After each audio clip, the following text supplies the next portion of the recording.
Whatever you keep feeding becomes a part of you. Whether you feed it through conversations, whether you feed it through what you read, whether you feed it through what you watch, eventually it builds up and becomes a byproduct and becomes a part of your life.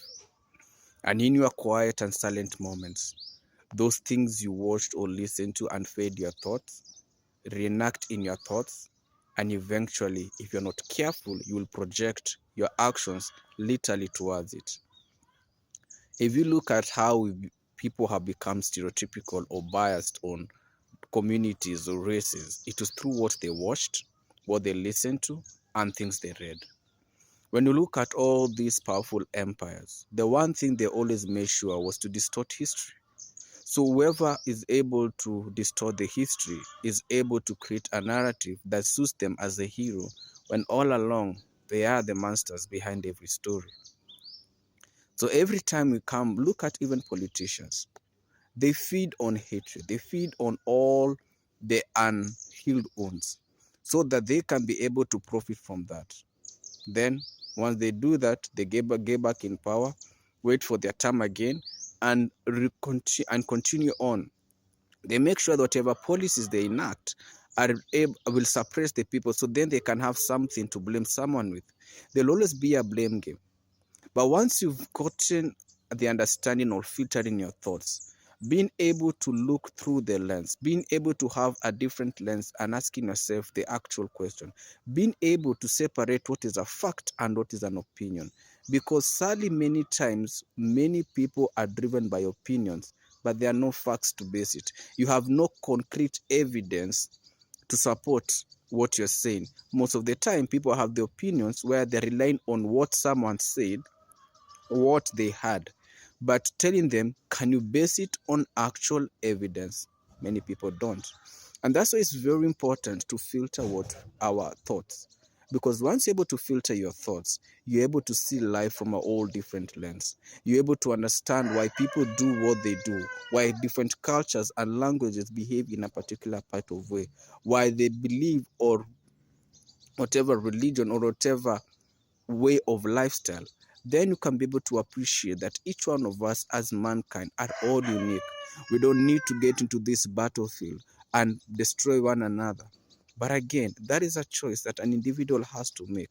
You have to, for example, if you deal with someone from another culture or another language, and you don't really know this, but hey, you have translators, you can decide to be the humble one and to be able to try and converse with someone from their language and have an interest, an authentic interest, and say, hey, what type of meal do you prepare in your country? They'll tell you maybe it has a different name, and you tell them, I have, this is what you do, and you learn and you engage, and that way you're able to destroy, whether it's also through relationships or interracial or intercommunity or whichever way you look at it.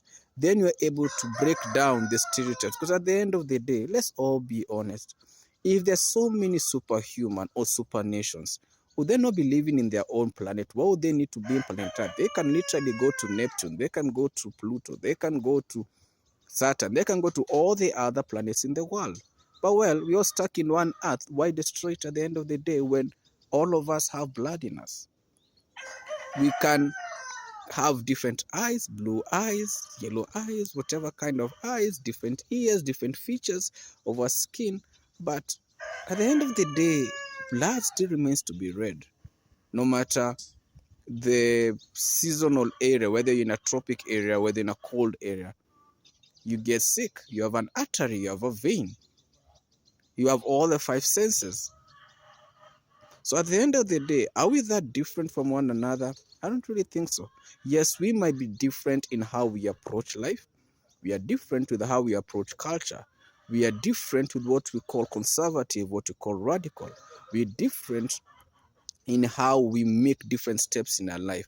But are we that different from the context of us being mankind? Are we different from the way a child is born in a mother's womb? Because if there was a superior nation or if there was a superior community, then maybe they didn't need a mother to be able to bear the child for 9 months. Maybe they could just do a magic trick, boom, wow, a child comes. Or if there was a community or a nation that deems to be very superior, they don't need to walk on earth like us. They can be flying in the sky. They can have their own, I don't know, wings. But at the end of the day, we're all stuck in one place. We might as well learn to live each other like ants.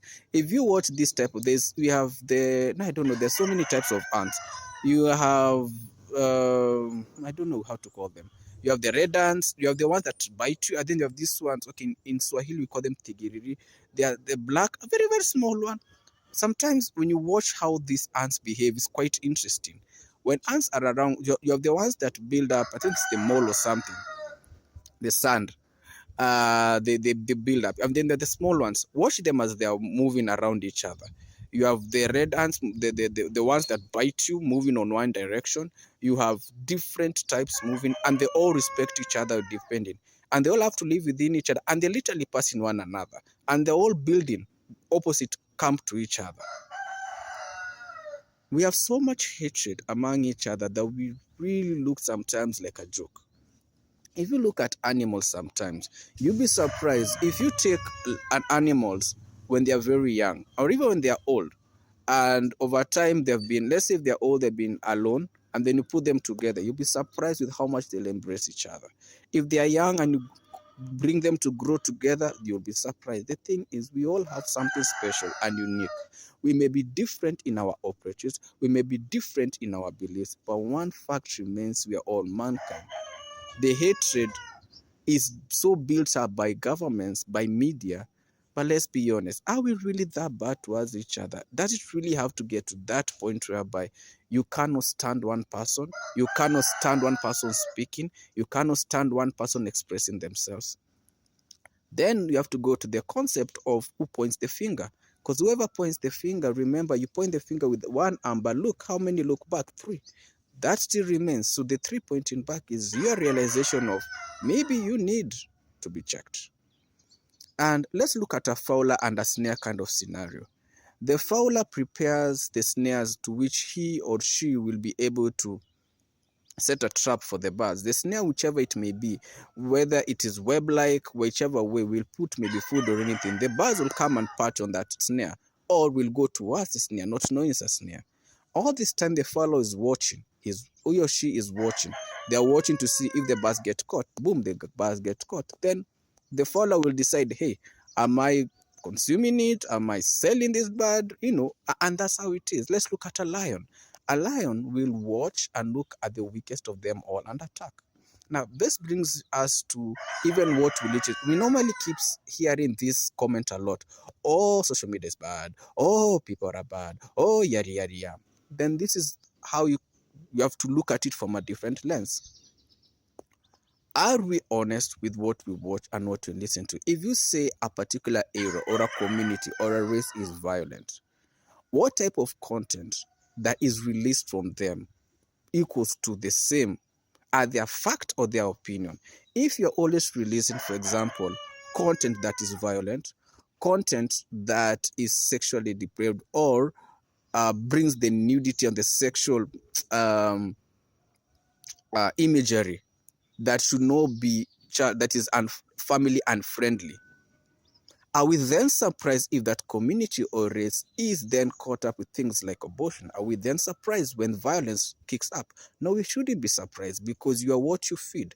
If you've gotten so used to toxicness, and you've gotten so used to never handling issues as they are, and you're using crying, and you're using other escapes but facing the issue, then the issue still remains. The trauma continues. It just has different faces.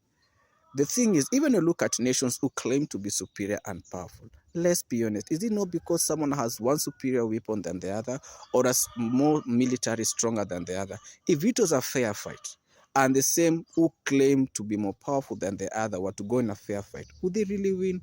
I really don't think so. It is always the element of surprise, and always the same old trick. Someone within the community or the race or the people who have been conquered, it's always someone among them who's always betraying them. The truth of the matter is, we should learn to filter our thoughts. We are what we watch, we are what we listen to. We can be enablers. How do we become enablers? If you're watching something or you're part of something that you know is very wrong, and you're not standing against it, and you're not tuning it off, you're not saying, I'm not adding to that view, then where's the problem?